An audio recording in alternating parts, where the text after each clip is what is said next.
Hi, I'm Daisy from MySpa, and I just wanted to talk a little bit today about one of the amazing benefits of having and using a hot tub, and that would be to help aid muscle recovery. So beyond the amazing feeling of sitting there soaking in the hot water, you're actually doing a lot more good for your body than perhaps you realise, because soaking in that hot water is helping to dilate those blood vessels, which helps to improve blood flow and raise your core body temperature. Altogether, this is going to be helping to move that lactic acid, which is an inflammatory substance, away from your stiff muscles and joints to help aid recovery and of course help heal quicker.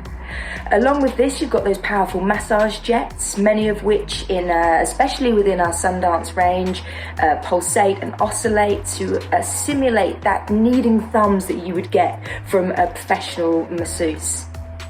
So that will help to release tension, release tightness, and is just a great feeling. Also, together, that hot water and those powerful jets are going to be helping your body to release endorphins, which of course is a natural painkiller.